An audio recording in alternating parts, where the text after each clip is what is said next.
Sida aan dhammaanteen la wada soconno, waxaa midoobay dhowaan oo aqal galay misena guriga Gleele Catoshire iyo sidoo kale gabadha Ifku ka doortay Maslaxa Saalax. Balse habeenkii uu dhacayay arooskooda waxaa irdaha soo goostay cadow badan oo midowgooda ka xumaa. Waxaa u soo dhacaya fariimo xambaarsan cunsurinimo kagana imaanaya shakhsiyaad kala duwan.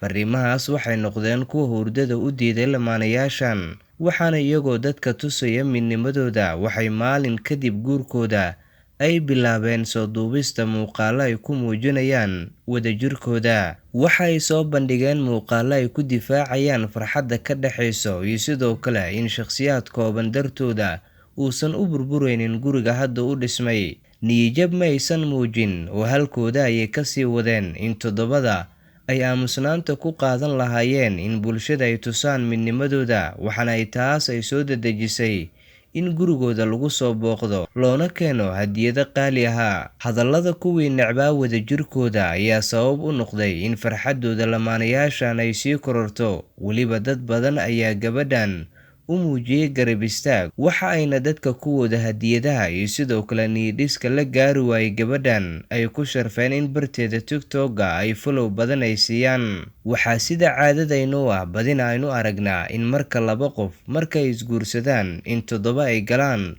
uu hadalkooda iyo muuqaalkooda muddo toddobaada la waayo, laakiin toddobadii beri ay lamaanayaashan ku nasan lahaayeen waxaa qalbiyadooda duldegay dad badan oo ka xumaa noloshooda horumarka ay ka gaareen, balse ma aysan u dhutin mana noqon gurigooda mid burbura. Cadowgaasna sida uu jeclaa uma uusan suurtagelin sida ay rabeen. Catoosh iyo gabadha Ifku ka doortay xiriirkooda wuxuu noqday mid sii kordhay, sidoo kale dadka ayaa durba bilaabay in qalbiyan ay dejiyaan lamaanayaashan. Fariin kooban oo Catoosh soo diray waxa uu ku sheegay in haddii jeer ay jiraan shakhsiyaad si toosa u abaaraya islamarkaana isaga aflagaadeynaya. Dadka qaar waxay leeyihiin ayuu yiri wiilkan waad ka yar tahay gabadha, waa ay kaa da'weyn tahay, waad ka gaaban tahay, waa ay kaa dheer tahay iyo sidoo kale erayo kale. Isku qabiil ma tihiin, mana tihiin laba qof oo isku qalma. Waa inta ugu badan ee hadalladaas dhigihiisa ku dhibca wiilkan dhallinyarada. Laakiinse Catoosh oo hadallada dadkaas dhagaan jalaq u siin ayaa sii wata horumarkiisa,